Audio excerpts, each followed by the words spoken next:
नमस्कार, मैं हूं संजय शर्मा। आप देख रहे हैं 4 PM न्यूज नेटवर्क।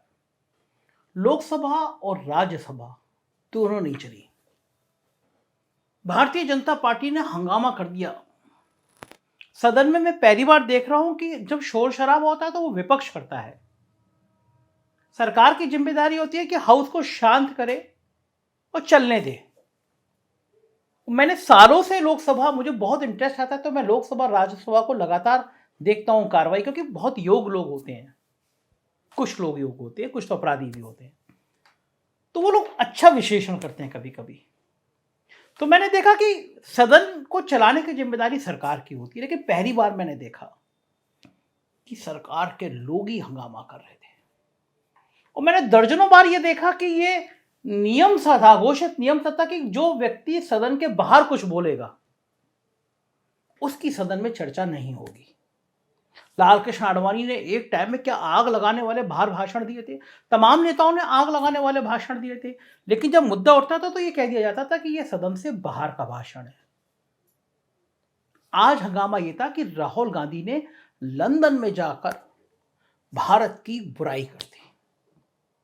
अब मैं ये समझ नहीं पा रहा हूं कि आज से 20 साल पहले तो माना जा सकता था, जब इलेक्ट्रॉनिक्स चैनल नहीं थे, इतना इंटरनेट नहीं था, कि आप लंदन में गए कुछ कहे तो वहां के अखबार छापते थे, तब पता चलता था कि आपने कह दिया। आज तो मैं आपसे जब ये वीडियो से बात कर रहा हूं तो 140 से ज्यादा मुल्कों में मुझे देखा जा रहा है, गूगल का रिकॉर्ड आता है। अमेरिका में भी देख रहे हैं लोग, ब्रिटेन में देख रहे हैं, पाकिस्तान में भी देख रहे हैं, टर्की में भी देख रहे हैं, ऑस्ट्रेलिया में भी देख रहे हैं, कनाडा में भी देख रहे हैं। पूरे रिकॉर्ड आता है गूगल की तरफ से, यहाँ आपको इतना देखा गया। तो 140 से ज्यादा देशों में देखा जा रहा है। तो अब मैं लखनऊ में बैठ के ये बात कहूं, ये बात दिल्ली में बैठ के कहूं, ये बात अहमदाबाद में करूं, बात तो एक ही है। तो राहुल गांधी ने लंदन में ऐसा क्या कह दिया कि भारतीय जनता पार्टी परेशान हो गई, बेचैन हो गई। जिसको पप्पू कहती थी, सैकड़ों करोड़ रुपया जिसकी पप्पू की छवि को बनाने में खर्च कर दिया, उस पप्पू ने पसीना क्यों ला दिया। आज मैं इस विषय पे बात करूंगा, और इस विषय पे बात करूंगा कि क्या वास्तव में विदेश में जाके कुछ नहीं कहना चाहिए था। तो मैं शुरू करूं उससे पहले हमारे प्रधानमंत्री, माननीय प्रधानमंत्री जी को सुनिए, जो कोरिया में जाकर और भारत के लिए क्या कह रहे हैं, जरा सुनिए। एक समय था जब लोग, यार पता नहीं पिछले जन्म में क्या पाप किया था, हिंदुस्तान में पैदा हुए, ये कोई देश है, ये कोई सरकार है, ये कोई लोग है, चलो छोड़ो, चले जाए कहीं और। सुना आपने, प्रधानमंत्री जी के ऐसे कई भाषण हैं जो विदेश की धरती पे नेहरू को लेकर, पुराने में कुछ नहीं हुआ इस देश में, ऐसी बातें कहते हुए, सुनते हुए नजर आ जाएंगे। तो क्या माना जाए कि प्रधानमंत्री जी ने भी विदेश में जाके भारत की बहुत बदनामी करी।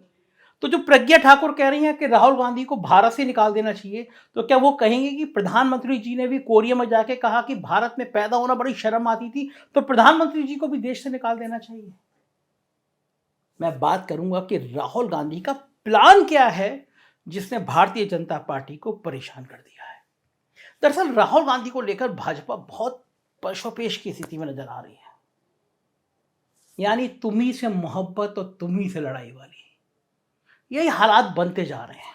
हालात ये हैं कि भाजपा और संघ के लोग मल्लिकार्जुन खड़गे की दलित आइडेंटिटी या फिर नीतीश कुमार की मंडल आइडेंटिटी को साहब के सामने खड़े होने की ये चर्चा होती है, इसी से बेचैन लगते हैं।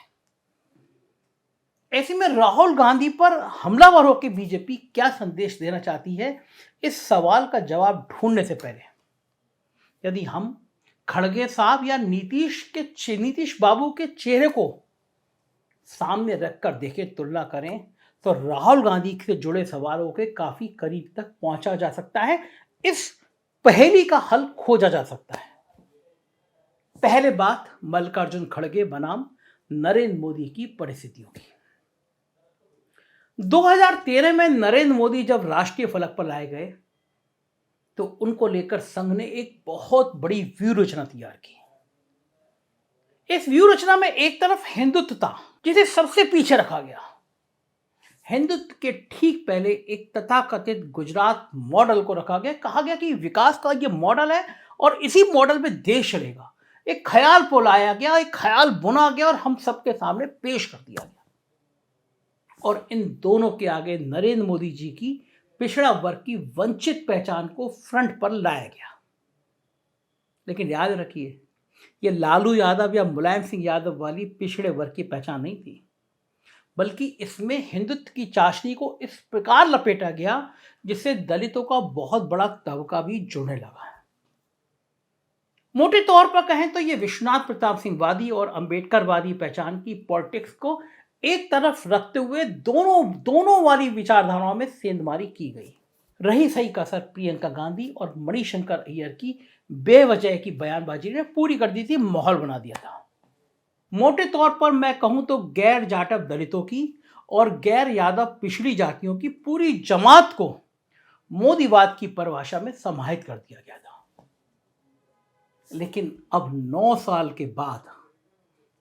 साल के बाद मोदी सत्ता के बाद जब सबको, खासकर पढ़े लिखे पिछड़ों और दलितों को नजर आने लगा कि चुनावी हिंदुत्व के नाम पर उनके साथ सिर्फ धोखा हो रहा है और अब वो 5 किलो राशन पर जिंदा रहने वाले हाड़ मांस के पुतले में तब्दील कर दिए गए हैं, तो ऐसे में मल्लिकार्जुन खड़गे की दलित पहचान से साहेब को खतरा महसूस होना स्वाभाविक है। पिछड़ा बनाम दलित, खासकर तब जब खड़गे की चर्चा भावी प्रधानमंत्री के तौर पर होने लगे, क्योंकि अब साहेब को लग रहा है कि यदि खड़गे सामने आ गए और तो चुनावी हिंदुत्व का खेल बुरी तरह पिट जाएगा, बिखर जाएगा। दलित वोटर अपना प्रधानमंत्री बनाने में लग जाएगा। अब बात नीतीश बाबू बनाम मोदी की परिस्थितियों की।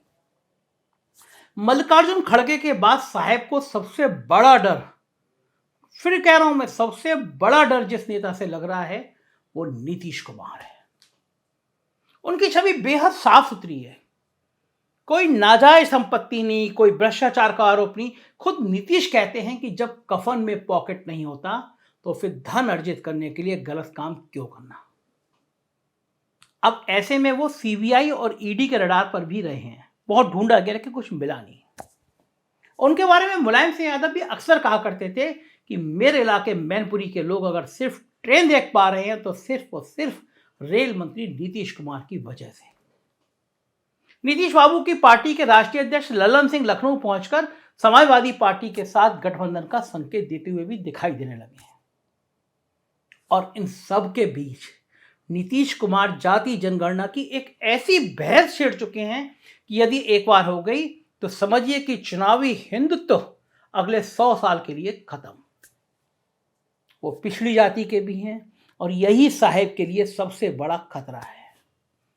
उनको लग रहा है कि यदि नीतीश बनाम साहेब हो गया तो यूपी, बिहार, झारखंड, मध्य प्रदेश और छत्तीसगढ़ सब एक झटके में हाथ से गए। यही कारण है कि खड़गे जी और नीतीश बाबू पूरी भगवा बिरेट के लिए एक बुरा सपना बने हुए हैं। अब ऐसी परिस्थिति में जब नीतीश कुमार और मल्लिकार्जुन खड़गे से साहेब को बड़ा खतरा महसूस हो रहा है तो फिर राहुल गांधी पर अटैक करने जैसा आत्मघाती कदम भाजपा के लोग भला क्यों उठा रहे हैं। कर्नाटक में साहेब और उनके टास्क मास्टर खड़गे जी पर हमला न करके राहुल गांधी पर हमला कर रहे हैं। संसद में राजनाथ सिंह भी देश की रक्षा से ज्यादा पार्टी की रक्षा में व्यस्त हैं और राहुल गांधी की कड़ी निंदा कर रहे हैं। अब ये सब क्यों नौबत आ गई, अब जरा इसको भी समझ लीजिए। आज की तारीख में राहुल गांधी को कोई पप्पू नहीं कह सकता, क्योंकि जिस तरह से उन्होंने देश के विभिन्न इलाकों का पैदल भ्रमण करके समाज के अलग अलग लोगों में और समूहों में सीधा संवाद किया है, उसके बाद उनकी एक अलग प्रकार की छवि बनी है, एक जननेता की छवि बनी है। शायद विश्वनाथ प्रताप सिंह और काशीराम जैसे वर्गीय चेतना को उभार देने वाले बड़े नेता इस देश में ना भी हुए होते तो आज के दौर में भारत जोड़ो यात्रा के बाद राहुल गांधी का मुकाबला करने की कोई सोच भी नहीं सकता था। अभी से उन्हें भावी प्रधानमंत्री मान लिया जाता, लेकिन 90 के दशक में भारत में हुए सामाजिक बदलावों, विश्वनाथ प्रताप सिंह और काशीराम के कारण राहुल गांधी बखूबी समझते हैं, इस बात को समझते हैं, तभी उन्होंने भारत जोड़ो यात्रा में साफ साफ कह दिया कि जिस राहुल गांधी को आप लोग ढूंढ रहे हैं उस राहुल गांधी को मैंने कब का छोड़ दिया। भूल जाइए राहुल गांधी को। दरअसल वे अब मुद्दों की बात करते हैं, जबकि भारतीय जनता पार्टी वाले उनको 2024 में साहेब के सामने मुकाबले में दिखने वाले चेहरे के तौर पर देखने के लिए लाए थे। और यही कारण है कि भाजपा के लोग लगातार राहुल गांधी पर अटैक करके उनको मुख्य मुकाबले में रखने का माहौल बनाए रखना चाहते हैं। दरअसल संघ और भाजपा के थिंक टैंक को बखूबी मालूम है कि यदि लोकसभा चुनाव से पहले विपक्ष से खड़गे जी या नीतीश बाबू का नाम यदि औपचारिक रूप से ऐलान नहीं होता है तो गोदी मीडिया और पूरा प्रचार तंत्र राहुल बनाम मोदी पर पूरे चुनाव को ले जाने में सफल हो जाएगा। फिर साहेब उसे शाहजादे नामदार बनाम कामदार जैसे जुमलों के सहारे अपनी चाय बेचने वाली पहचान को फिर से उभारने में कामयाब हो जाएंगे। और यही दिली तमन्ना राहुल गांधी को भाजपाइयों के द्वारा केंद्र में रखने पर मजबूर कर रही है। क्यों हमले हो रहे हैं? मैं कल डिबेट में बहुत जाने माने पत्रकार हैं अशोक वानखेड़े जी, उन्होंने राहुल गांधी के बारे में बात की और बिल्कुल मार्के की बात करी। अशोक वानखेड़े वो पत्रकार हैं जो जमीनी हकीकत से जुड़े रहते हैं, जमीन से जुड़े रहते हैं। सुनिए जरा वानखेड़े जी क्या कह रहे हैं। भारत जोड़ो यात्रा के बाद राहुल का जो एक ब्रांड बना और ये जो पप्पू वाला टैग वो धुल गया, उसके बाद राहुल को मिला समर्थन कहीं ना कहीं बीजेपी की नींद उड़ा गया। याद करिए राहुल गांधी का वो ऐतिहासिक भाषण संसद के पटल पर लोकसभा में, सवाल पे सवाल, सवाल पे सवाल, सवाल पे सवाल वो दागते गए और जवाब में प्रधानमंत्री जिलेबी जिलेबी जिलेबी और इमरती बनाते गए। इमरजेंसी से लेके इतिहास 1962, नेहरू, आजादी, क्या क्या बोलते गए, लेकिन राहुल के एक भी सवाल का जवाब नहीं दिया, जबकि जवाब देना चाहिए। और जब आगे पीछे आने वाला इतिहास जब पूछेगा कि इस सवाल के जवाब क्यों नहीं दिए, तो उन्होंने एक अच्छा काम किया जो लोकतंत्र में बहुत भयानक घटिया किस्म की हरकत है कि पूरा की पूरा भाषण आपने कार्यवाही से निकाल दिया। ये कहां का लोकतंत्र है? राहुल गांधी 2014 से लेके आज तक जो सवाल उठाते रहे, राहुल गांधी जो भारत जोड़ो यात्रा में सवाल उठाते रहे, राहुल गांधी जो सवाल उठाते रहे पार्लियामेंट में, वही सवाल उन्होंने वहां उठाए। और आप सही कह रहे हैं कि जब मुझे कोई एयरपोर्ट पे मिलता है, इंटरनेशनल एयरपोर्ट पे मिलता है और वो कहता है कि मैं जापान रहता हूं और मैं संजय शर्मा के शो पे आपको देखता हूं, तो कई बार हंसी आती है कि लखनऊ का शो यदि जापान में भी देखा जाता है तो इसमें फिर देश की यदि हम शो पे देश की वस्तुस्थिति पे बात करते हैं, सवाल उठाते हैं, तो फिर इसमें ये कहां से बात आ गई कि हम देश को अपमानित करेंगे? और देश को अपमानित करने वाली बात है तो फिर नरेंद्र मोदी जी ने क्या किया? जब आप एक बात बोलते हो कि मुझे विरासत में भ्रष्टाचार मिला, भ्रष्ट सरकारें थी आज तक हमारे यहां, जनता को लूटती थी, तो आप इस देश की बहुत गरिमा बढ़ा रहे थे। जब आप जाके बोलते हैं इस विश्व में कि 81 करोड़ लोगों को मैं अनाज फ्री में देता हूं, तो वहां के लोग हंसते होंगे आप पे। अरे कौन से विश्व गुरु बनने जा रहे हो जहां 2014 के बाद इतनी भुखमरी की स्थिति आ गई कि आधी से ज्यादा आबादी सरकारी अनाज पे जी रही है। तो ये कोई भूषण वाली स्थिति नहीं है, ये डूब के शर्म के मारे मरने वाली बात है। राहुल गांधी ने कहा लोकतंत्र नहीं है, तो लोकतंत्र कहां है? सर्वोच्च न्यायालय जब कहता है कि इलेक्शन कमिश्नर जो नियुक्त होते हैं उसके लिए एक नई कमेटी बनाई जाए और ये ट्रांसपेरेंट पोस्टिंग नहीं है, तो क्या ये तमाचा नहीं सरकार पे? पैकेजेस का मामला किसने उठाया था? न्यूयॉर्क टाइम्स ने उठाया था सबसे पहले। तो न्यूयॉर्क टाइम्स क्या गुजरात का टाइम्स अखबार है क्या कि लखनऊ का है? जागरण का एडिशन अंग्रेजी,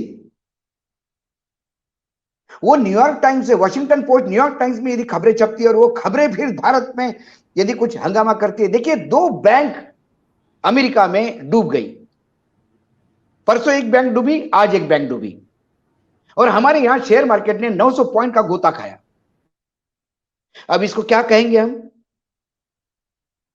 अब साध्वी प्रज्ञा को पूछना चाहिए, अमेरिका में बैंक डूबती और यदि भारत का शेयर मार्केट गोता खाता है तो ये भारत का शेयर मार्केट तो अमेरिकी बन गया, ये तो विदेशद्रोही हो गया। अब आप खुद सोचिए, ऑक्सफोर्ड यूनिवर्सिटी पूरी दुनिया की नंबर 1 यूनिवर्सिटी है, सबसे ज्यादा मान्यता प्राप्त, सबसे ज्यादा सम्मानित विश्वविद्यालय। आज से नहीं, बल्कि 750 सालों से। कितने देशों के राष्ट्राध्यक्ष ऐसे यूनिवर्सिटी से निकले हैं। एक दौर में वक्त ऐसा भी था जब संयुक्त राष्ट्र संघ की सालाना महासभा की बैठक को व्यंग विनोद की भाषा में ऑक्सफोर्ड और कैम्ब्रिज के पूर्व छात्रों का जलसा भी कह दिया जाता था, क्योंकि अधिकांश देशों के राष्ट्राध्यक्ष जो यहां जुटते थे वो इन्हीं दोनों यूनिवर्सिटी से पढ़कर निकले हुआ करते थे। अब उस यूनिवर्सिटी के छात्रों से संवाद करते हुए राहुल गांधी ने भारत की परिस्थितियों पर चर्चा की तो कौन सा गुनाह कर दिया? क्या इमरजेंसी के दौर में जनसंघ के राज्यसभा सांसद डॉक्टर सुब्रमण्यम स्वामी अमेरिका में जाकर इंदिरा सरकार की ज्यादतियों का खुलासा करके उनके खिलाफ समर्थन नहीं मांग रहे थे? क्या लाल कृष्ण आडवाणी जिन्ना की मजार पर जाकर भारत का विभाजन करने वाले नेता की शान में कसीदे नहीं पढ़ रहे थे? गुजरात के मुख्यमंत्री नरेंद्र मोदी को जब अमेरिका और ब्रिटेन वीजा नहीं दे रहे थे तो वो चीन में जाकर चीन की शान में कसीदे नहीं पढ़ रहे थे? मोदी जी तो वहां जाकर मध्यकाल के चीनी यात्री वेनसांग से भी अपने गांव का रिश्ता जोड़ रहे थे। पिछले दिनों विदेश मंत्री जयशंकर जी ने जिस तरह हमारे मजबूत और महान देश को बेबस के रूप में प्रस्तुत किया, जरा कल्पना कीजिए इस प्रकार की हरकत यदि कोई कांग्रेसी या जनता दल का विदेश मंत्री किया होता तो खाली सिलेंडर लेकर प्रदर्शन करने वाले बीजेपी के लोग ना जाने क्या क्या करते हैं। लेकिन गलतियां भाजपा से हो रही हैं तो वो सब चुप हैं। चूंकि राहुल गांधी बेरोजगारी, महंगाई, अग्निवीर जैसी बहाली, आदिवासियों के अधिकार, दलितों के सम्मान, आम आदमी की बातें कर रहे हैं तो उनके बैकग्राउंड को बुनियाद बनाकर उनके उठाए मुद्दों को पीछे धकेलने की पूरी कवायद के लिए उनको सेंटर में बनाए रखने की पूरी कवायद चल रही है। ऐसे में राहुल गांधी पर लगातार अटैक ना सिर्फ दोहरे मापदंडों वाली राजनीति की तरफ इशारा करता है बल्कि इसके पीछे छुपे हुए संदेशों को भी उजागर करता है कि आखिर भाजपा और साहब को राहुल गांधी से ही मुकाबला करना इतना आसान क्यों लगता है। लेकिन अब राहुल ने भी बाजी पलट दी है। लोग राहुल को भी एक परिपक्व नेता, एक ऐसा नेता जो बुनियादी मुद्दों पर बात करता है, उसके रूप में देखने लगे हैं। राहुल और खड़गे की जोड़ी ने तस्वीर बदलने की कुव्वत पैदा कर दी है। तो जाहिर है कांग्रेस अगर विपक्ष के साथ एक बड़ा मुकाबला करने को तैयार हो जाती है, एक माध्यम बन जाता है, विपक्ष और कांग्रेस का एक अच्छा गठबंधन बन जाता है, तो साहब को परेशानी तो होगी। क्या होगा राजनीति में मैं आपको बताता रहूंगा, क्योंकि ये गोदी मीडिया नहीं है। आप देखते रहिए 4 PM। कुछ और राज्यों में हमारे चैनल हैं, उन राज्यों की खबर देखना हो तो यूपी के लिए 4 PM यूपी, बिहार के लिए 4 PM बिहार, गुजरात के लिए 4 PM गुजरात और कर्नाटक के लिए 4 PM कर्नाटक देखते रहिएगा। शुक्रिया, थैंक यू।